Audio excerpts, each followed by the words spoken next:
Hello tanks and tankettes, welcome to some live gameplay, and today I thought I'd look at one of the vehicles that got buffed in 9.8.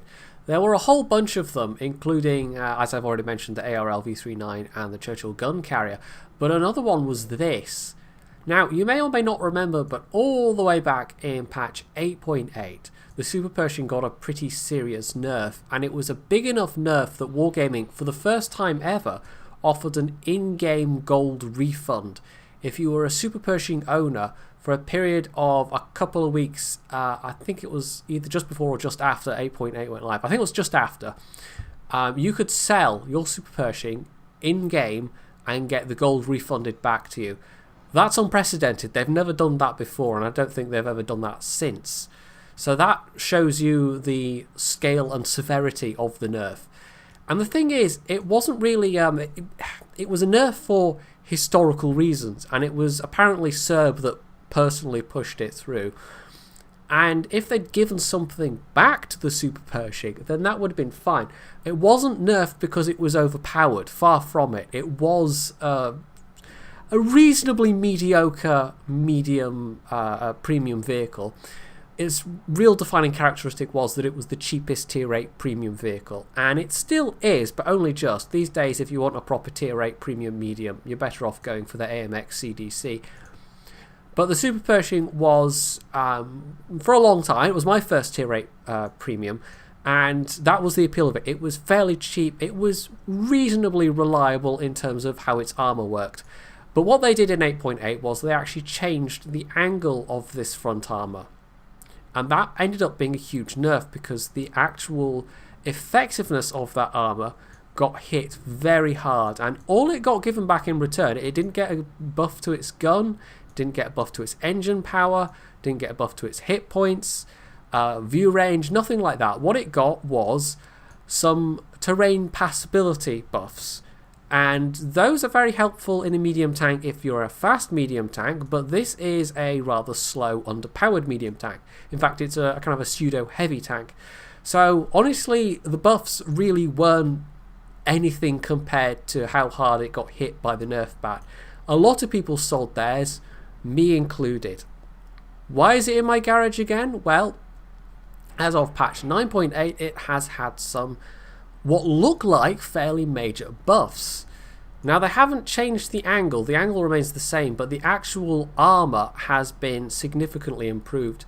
Now, previously you had on the front plate, I think it was something like 300mm effective, and that got nerfed down to just over 200mm effective on the upper front plate.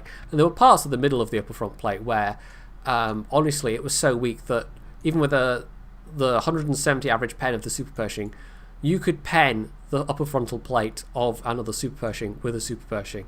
It was pretty ridiculous. And it's not like it lost any of its existing weak spots, namely the machine gun port here, obviously the commander's hatch here, and obviously it's got those very weak American sides as well. So it's not like you could even ever really side scrape with it to compensate for the fact that it lost its frontal armour. The only real decent armour it was left with was the plate in front of the gun mantlet, and of course these ears here. So what you had to really do was try and go hull down and hope there wasn't any artillery, and hope that you didn't get hit in your turret weak spots. Now, there is one oddity with the HD model that might be a mistake. Visually, there are two commander's hatches, but only one of them is actually a hit zone. This one here, if you come up against a Super Pershing, at least in 9.8, don't shoot there. That is not a place where you can hit the Super Pershing. The shell will just pass straight through and do no damage. So I'm going to guess that's a mistake, because that is quite obviously a commander's hatch. But for some reason, the game, in terms of actually hitting it, doesn't count it as a commander's hatch. So I have not played this. I bought this yesterday.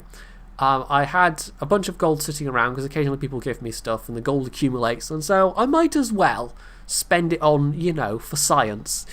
And I will also say, we'll take a quick look at my service record. I realise I'm blathering a whole lot before we even hit the battle button, but you know, I had a bunch of stuff to say. If I look at my service record, you will see that prior to selling it in patch 8.8, where are we? Super Pershing, 333 battles, 59% win rate. and most of those were solo games. So it was a pretty reliable machine. If you knew how to use it, it was fine. After patch 8.8 came along, I played with it a little bit, realised how hard it had been hit, and promptly sold it. A lot of people held on to theirs, and I'm sure a lot of people have bought it since, and you can still have, well, from patch 8.9 up to patch 9.7, it was still, of course, possible to have decent games in this. It was just harder, because that armour just got hit so hard. And the armour was really the selling point of this, that and the price. And once the armour was taken away, I'm not sure it was even worth the price that they were asking for it. But anyway, so let's hit the battle button. Enough chatty. This crew, actually, I've never gone beyond tier 6 even in the American medium tanks. This crew is almost purely down to having played the Super Pershing for 300 plus battles. I'm also not taking a fire extinguisher. I'm going to try the standard fuel consumable and see if that helps my mobility out at all, because it's only 5,000 credits. So, mines, let's hope we don't spawn south. There is artillery, but it's only tier 6 artillery, and the matchmaking is pretty damn good. This thing can still see tier 9s. I mean, that is the selling point of it over the AMX CDC, is that the AMX, although it is a better actual medium tank, it can see tier 10s. It's got regular matchmaking, whereas this has still got its premium matchmaking. I will also note, one or two people have asked, where are my 9.8 mods? Well, 9.8's only really just come out, and as you can see, I don't have any. Well, you might have noticed from the garage, and you'll definitely notice from the minimap, Locastan's mods. In fact, Locastan's website is down at the moment, so I don't have any of Locastan's mods, but I do have Kodos's, and I do have Jimbo's Crosshair. So I'm part of the way there with 9.8 mods. I'm just waiting on Locastan's to update, and then we'll have that all ready. So this feels alright. I don't know if the fuel's making a huge difference here, but it's about as slow as I remember it. But bear in mind it was, what, 10, 11, 12 patches ago? So it's been a while since I played this thing. I also might be playing a bit on the stupid side, deliberately putting myself in a position where people can shoot my front plate, because I want to test the armor. I want to see if this is any good compared to what it used to be. Although I am going on just my memory of how it used to be, but even so, you know, you all saw my stats. My stats for it were pretty good. So we'll see if it. Oh, hello, yeah, Panther 2. What's the upper front plate? That was never gonna. Nice bounce. 110. Where did he pen me? That was a turret hit, I think. Can I get that to 150? Just get his command attach. Now the armor is like it really was the armor and the price that was a selling point. The gun on this is, for a faster medium tank, it honestly would have been fine. But for, whoa, I don't know where he's hitting me so consistently. Oh, that was through the gun mantlet, or was that one that didn't? No, that was one that penned, it looked like. Oh, I don't even know what I'm saying now. I got penned, and I was trying to figure out where I got penned. One of them might have been lower front play, actually, which at an angle is a bit not good. Right, we definitely do not have control of the hill. But as ever when I'm doing these live, it's a bit trickier to talk. And oh, the gun, that's right, I was talking about the gun. Yeah, on a faster medium tank, this gun would be fine. I mean, it's effectively the gun of the tier 7, the T25-2, that thing. 170 pen, 90mm gun. The rate of fire is not especially good. The DPM's not very good. Oh, where did you pen me? I don't... Did that go through the... Did he bounce that into the turret? I don't know. But yeah, I'm not so much concentrating on playing as I am talking right now. It's one of those videos where I have a bunch of stuff that I want to say, and then I'm so busy talking that I forget to actually, you know, play. Pay attention. So this was not a good game, but some of those pens through the gun mantlet, I think, definitely seem to actually hurt me. Those were not aimed, like, I had one shot that went through the commander's hatch, and then I think the rest were all that plate. So that's not so good. If that's the thing that they can just whack shots through your supposedly strongest turret armor. That is not a thing in its favour, but this is only one match. It's a bit early to tell. But yeah, that's not impressive. Not impressive at all. Let's turn around for the cap. So that'd be the trick, I suppose, getting them to shoot your hull, and that's definitely a thing that for the last however many patches I said, forgotten already, that you did not want them to do because the hull was just that much weaker. But yeah, it's one of those ones where if you can do the damage, I mean the ammo's relatively cheap. Word that starts with an R. And so therefore you don't have to worry too much about wasting it, but you will need a reasonable number of premium rounds because it is not particularly high pen, and given that it is a kind of a pseudo heavy tank, you can't flank people. This is not a fast machine at all. You really do have to rely on hitting weak spots, and sometimes you're going to need premium ammo even so. Right, I don't think I can get to the cat without being killed. Well, the Panther 2 managed it. Where's that IS-3? Right, they're both there. T-34-1, T-32. Their artillery's dead. But... oh, there's the IS-3. Try to get to the cover of the rock. Whoa, where did that go in? Through the axle, okay. I thought I was relatively safe here, but apparently not.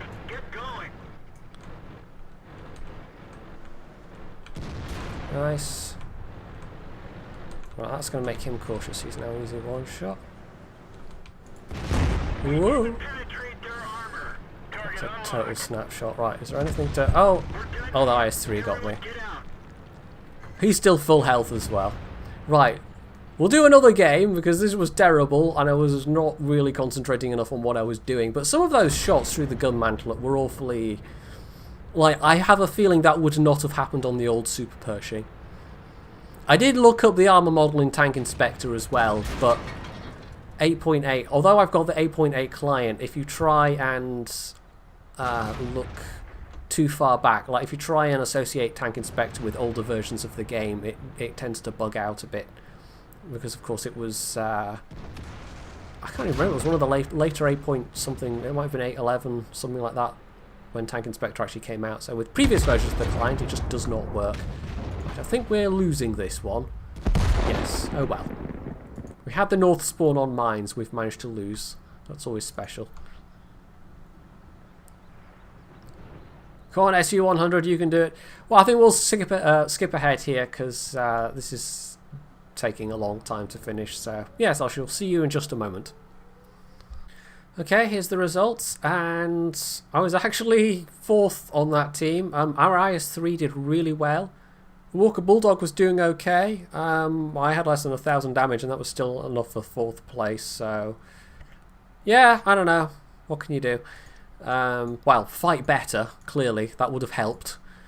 But even so, I was trusting my gun mantlet in that one, and it let me down badly a couple of times. So let's try that again, and hopefully we'll have a better result.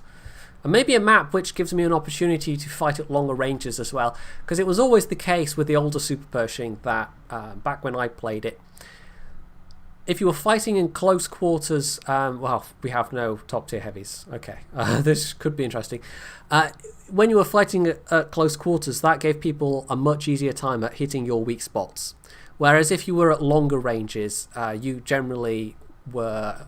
if there was no artillery anyway, you were in a much more comfortable position because your armour became that much more reliable. So we have an encounter battle, and again, artillery. 2 tier 6s and a tier 7. Still could be rather painful, given the weak sides and rear of this thing. But they have the Carnarvon's got a dangerous gun and a dangerous rate of fire, but the VK4502A is more like a... well, it's good matchmaking for him, but it's more like an oversized medium tank. Whereas I'm more like an underpowered heavy tank, so... yeah, we'll see how it goes. This might actually not be that bad, even though we don't have any top tier heavies, but that Carnarvon could be, like, if they're well... if it's well driven, it could be a serious problem. So we'll see how that goes. Now this is where my slow speed's going to count against me, because I want to get up there, but there's no guarantee I'll actually get there in time. Also, a Challenger, you poor sod. I recently, very recently bought the Challenger. I've probably got like less than 10 games on it so far. It's pretty terrible. Oh, oh, I only just got spotted apparently. Stock Tiger. Managed to bounce on a Stock Tiger, well done me. Might get my front armour angled a bit more towards these guys, and there's artillery. Actually, I think it's worth using the repair kit. And that's a little early. Oh, right, he's that's commander's hatch. So he knows enough to hit the commander's hatch. It'd be nice if we had a few more tanks here. Actually, this is a problem. We don't really have a lot of backup. The scouts could come for me at pretty much any time. Me, a Tiger P and an IS, and everyone else has gone south. Okay, I wish I'd paid more attention to the minimap coming up here. I'm going to turn for the scouts actually. Kind of have to. They are the more immediate threat just because of their mobility. Their potential to be sneaky, and a Chibi.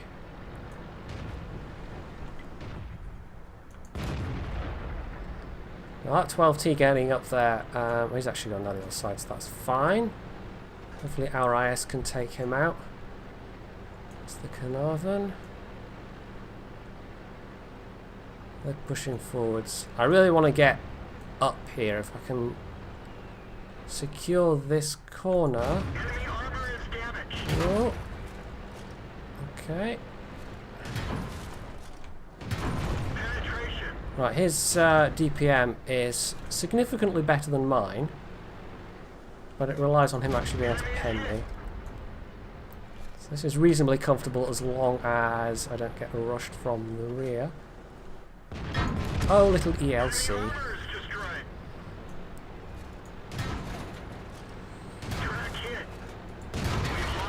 So this is where it excels at tanks with, well, tanks with weaker pen, but not even that.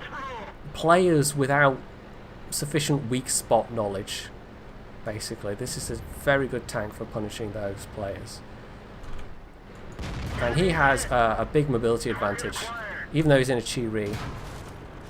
And instead he's just sat in front of me, and that has cost him dearly. So now I know my back's fine. That Tiger P's managed to hang on, which is fine. The Carnarvon's still there, still another Tiger P. I think we are doing relatively well. I still have to be wary about artillery, of course. They have 2 left in the game, but they do appear to be more or less on the offensive here. Uh-oh. Right, our Tiger P. Oh, good, good. Has managed to defend himself. He's quite low health. He's probably been getting a lot of artillery focus. So 2400 damage. I mean, I've already made a reasonable profit, and because this matchmaking is very good, I didn't have to use any premium shells so far, and I probably won't for this battle. It's one of those tanks where you can, of course, just spam premium shells, but if you pick and choose, you can make a pretty decent profit. Oh, that could be a front plate, and he's got the 17-pounder, and he's firing clan, and there's artillery. So that's not so good. Okay. I don't think pushing up here is probably going to be a good idea. Oh, took the tracks off. Rolled low though. Would have been nice to kill that Tiger P. Right, given that the Carnarvon's backed off, maybe I want to go around north. It's a pity I took a lot of damage actually finding that information out, but anyway, this is not a tank that reacts very quickly, that reacts well. Like the CDC, you could have popped out and gotten the information and had much less risk of taking a lot of damage there. Although artillery probably would have done a lot more damage if it had hit me in a CGC. CGC? The CDC. Oh, if artillery had hit me in a CGC, it would have done a hell of a lot of damage. Oh, and he's dead. Okay, our RT took out... never mind. And again, it's not a tank that reacts well, so... flanking maneuvers do take a while.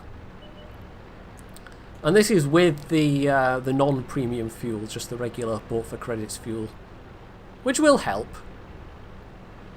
but it's not going to do a massive amount. So this was better. No weird penetrations on the gun mantlet, although I think that APCR shot actually did pen through the gun mantlet. So I wonder if they've nerfed that, like if they've buffed the frontal plate, but they've nerfed the gun mantlet, which is a bit, I don't know. It's a very wargaming thing to do. It's like, yeah, we've finally given it the buffs it so desperately needed, but we're also going to nerf bits of it at the same time, because, yes, as if the Super Pershing wasn't, you know, it definitely, that front plate's holding up a lot better, so it is much less mediocre than it was. I mean, that was the problem with just how thoroughly lackluster it was. But, yeah, it's an improvement. I think it does feel like an improvement. It's just, it's still not... It's hard to say that this is a great machine still, but I'm not massively regretting having bought this back, I have to say. Even though that first battle was fairly terrible, that was probably a lot more to do with me rather than the actual machine itself. Right, where's this last guy? We're also capping for no apparent reason. This is a 12T. That, yeah, he's in a scout. He could be getting XP by killing artillery, but no. You get a lot more XP by killing enemy arty than you will by capping. Also, I didn't realise my team list was, anyway.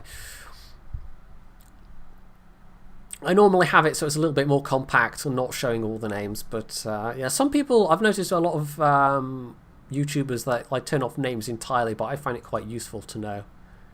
So that was, yeah, that was an acceptable result. 3,000 damage, 1,200 base XP, steel wall.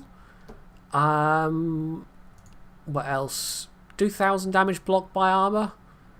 It's not bad. That was not bad. 4,000, although there is a rather nice weekend event at the moment. And with premium, as you can see, 3,000 damage was enough for 108,000 received credits, and then that translated as just under 90,000 profit. Which is, you know, this is one of those ones that you don't necessarily especially play for fun, but if you can get like 2,000 plus damage, you're going to walk away with a lot of credits. It's one of those ones, and the Yak Tiger 8.8 used to be exactly the same. That I didn't play it for fun, I played it because the ammo was cheap and because the repair cost was relatively cheap, and so you could make a lot of money with it. And I think that is pretty much true of the Super Pershing as well. So on the whole, I'm fairly pleased with this. I think they have actually given it back a big part of what made it special, that frontal armour. But this gun mantler area, that is a concern to me. That may have been nerfed, and if it has, that kind of took away, like, that is kind of how you had to play it up till now, was by sitting hull down where possible and hoping that people didn't hit your commander hatches. And now it's kind of the opposite. You have to be out in the open and try and bait people to try and shoot your front plate, and not the gun mantlet, clearly, because that ain't what it used to be. So, if you liked this video, you can leave any comments below, you can hit the like button, you can subscribe to my channel, and as always, stay tuned for more.